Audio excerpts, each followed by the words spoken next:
আসসালামু আলাইকুম সুপ্রিয় দর্শক মণ্ডলী, সুজন ইলেকট্রনিক্স অ্যান্ড সার্ভিস সেন্টারের পক্ষ থেকে আপনাদের সবাইকে শুভেচ্ছা ও অভিনন্দন জানাচ্ছি।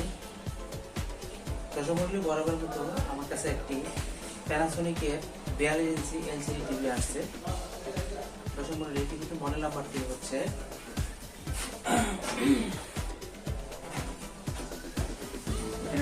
দেখা যাচ্ছে TH-L42U30S।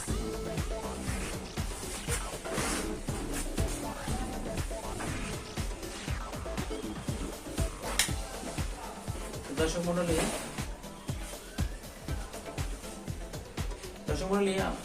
টিভিটির মূল সমস্যা হচ্ছে পাওয়ার অন করলে আপনার স্ক্রিনে কোনো ছবি দেখা যাচ্ছে না।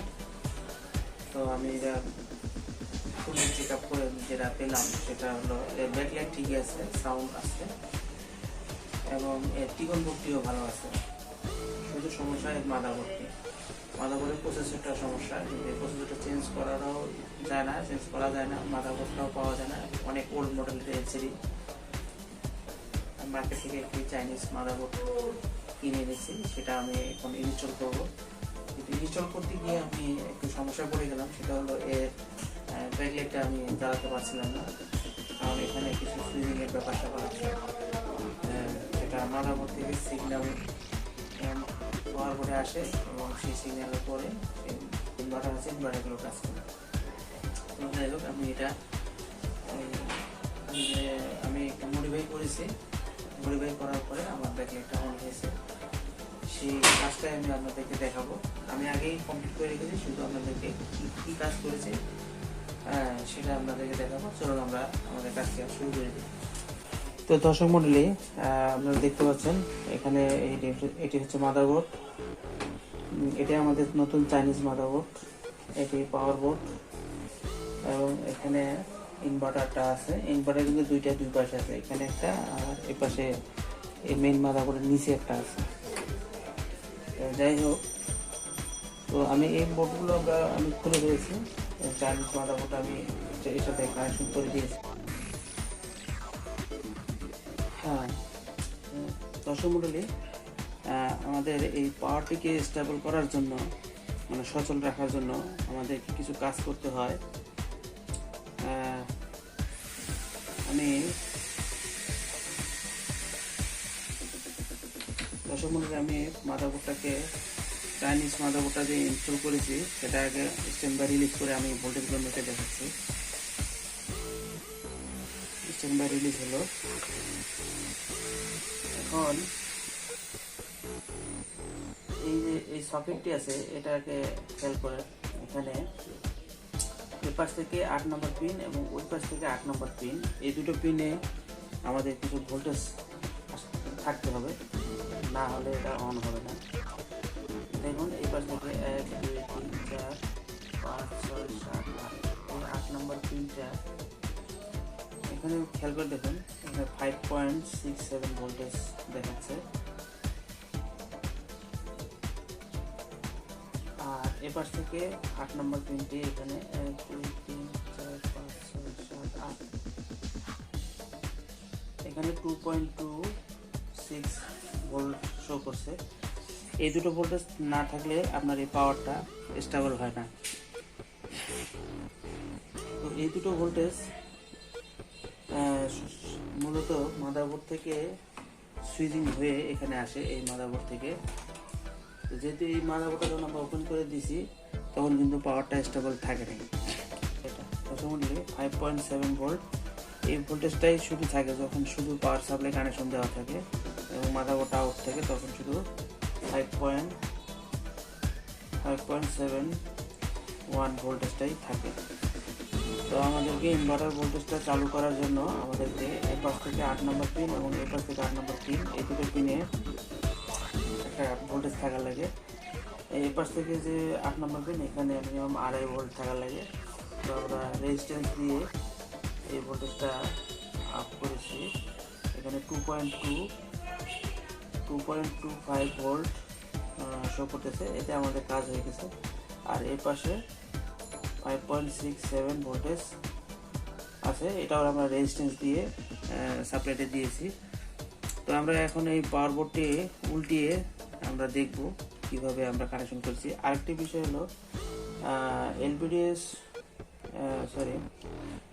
ইনভার্টারটাকে চালু করার জন্য মাদারবোর্ড থেকে বিএল কানেকশনটা আমরা এখানে দিয়ে দিয়েছি। যেমন এ পাশ থেকে 1 2 3 4 নম্বর পিন। তো এই পাওয়ার বোর্ডে দর্শক মন্ডলী, পাওয়ার বোর্ডে এবং মাদারবোর্ডে এই মার্কিংগুলো দেওয়া নেই। এই মার্কিংগুলো চেনার জন্য আমাদেরকে সরাসরি ইনভার্টারে চলে যেতে হবে। এখানে একটু কাছের থেকে দেখলে বোঝা যাবে।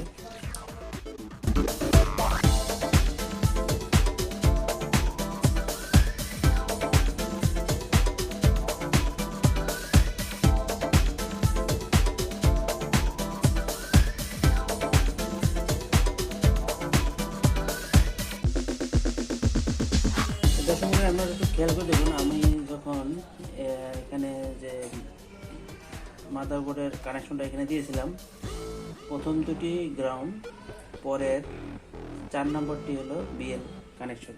তো বিএল কানেকশনটা আমাদের ইনভার্টারে কোন কানেকশনটা দেখাচ্ছি এখানে আমি 4 নম্বর পিনে ধরলাম। এখানে ধরলে শো করবে, দেখবেন এই যে এখানে এই যে অন অফ লেখা আছে, এটাই হলো বিএল ভোল্টেজটা। এখানে আমরা কাটা ধরলে পুরো শো করছে, এটাই বিএল। তো আমরা এখানে 4 নম্বর পিনে কানেকশন করে দিলে আমাদের বিএল কানেকশন হয়ে যায় এবং ইনভার্টারটা চালু হয়ে যায়। আর পরেরটি হলো এটা আমাদের লাগে না, এই যে VBR বি, এটা কানেকশন লাগে না। আর এটা আছে পয়েন্ট, এটাও লাগে না। দর্শক মণ্ডলী, আমাদের এই পাওয়ারে যখন কারেন্ট সাপ্লাই দেওয়া হয় তখন এই প্রথম এই 1 এবং 2 নম্বর পিন, এই পিনে 5.7 ভোল্ট সবসময় স্ট্যান্ড বাই থাকে এবং পাওয়ারটিকে সম্পূর্ণ সচল করার জন্য, সুইচিং করার জন্য এখান থেকে দুটো রেজিস্ট্যান্স দিয়ে এ পাশ থেকে 8 নম্বর পিন এবং এ পাশ থেকে 8 নম্বর পিন, দুই পাশে দুটো রেজিস্ট্যান্স লাগিয়ে আমাদের পাওয়ারটিকে স্টেবল করতে হয়। তো প্রথমে আমরা এই পাশ থেকে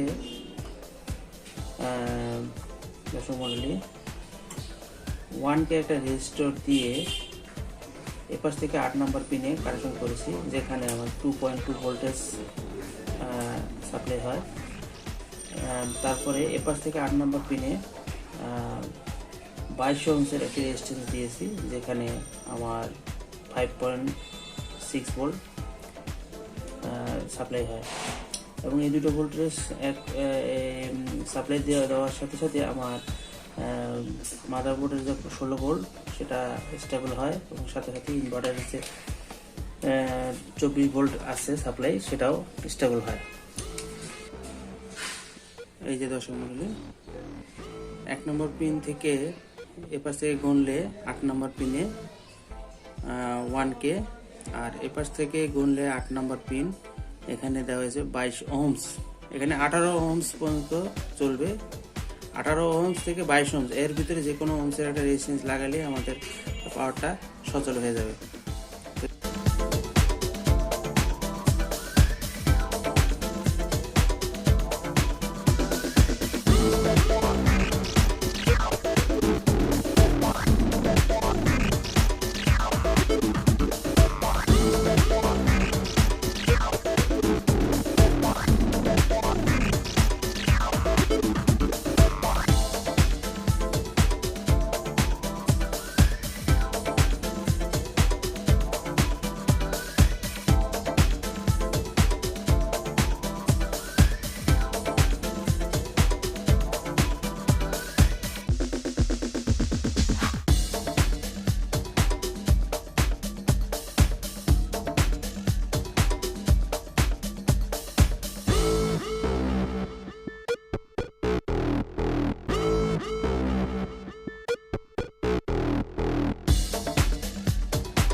সুপ্রিয় দর্শক মণ্ডলী, আমাদের কাজ সম্পূর্ণ কমপ্লিট।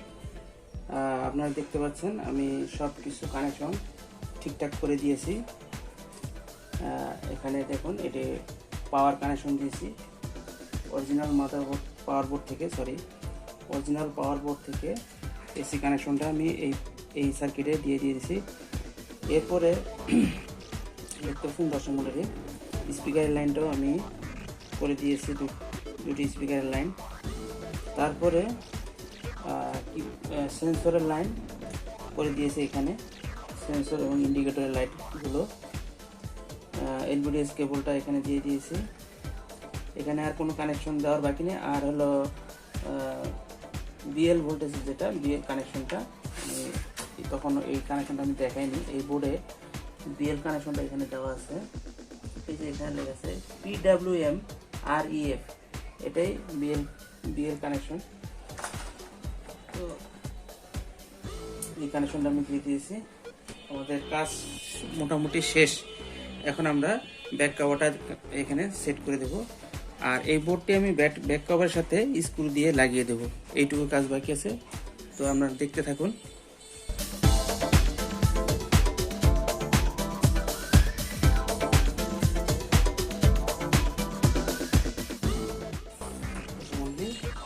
এই দুটো স্ক্রু দিয়ে আমি মাদারবোর্ডটা সেট করে দেবো এখানে।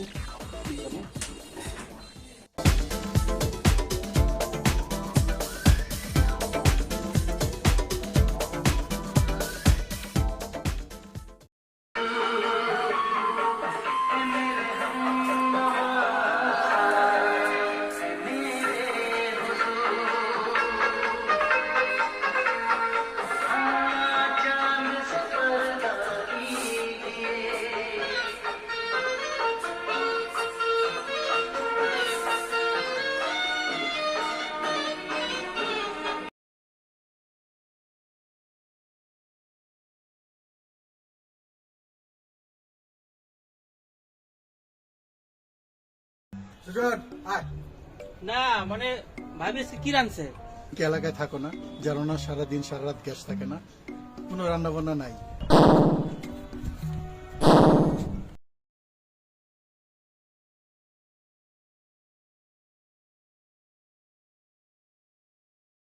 সেটা তো গাছের জিনিস, এটা কি সবার ভাগ্যে পায়? আমি কি অস্বীকার করছি কোনটা গাছে হয় না? সবই গাছে হয়, কিন্তু দুপুরের একটা ব্যাপার স্যাপার আছে। তুই কি ঢাকা শহরে থাকিস না, ক্যান্টনমেন্টে থাকিস না? জানোস না এই শীতকালে সারাদিন গ্যাস থাকে না, রান্না বান্না সব বন্ধ। আর বউরা কি করে? বউরা তো আরে সব সময় তো ভাত মাংস হয়, এটা খাওয়াই পাই। আজকে একটু অন্য টাইপ করি আমরা। ভাতের জ্বালা কি আর কমলায় মিটে রে? হ্যাঁ, কি আর আছে কপালে? কমলা খাই আজকে খিদা মিটাই।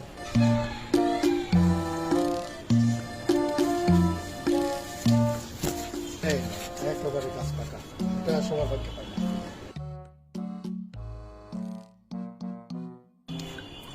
কি আর করার, তুদের সাথে কি আর ঘোলে মেটে? আজকে কমলা খাই খিদা মিটামু।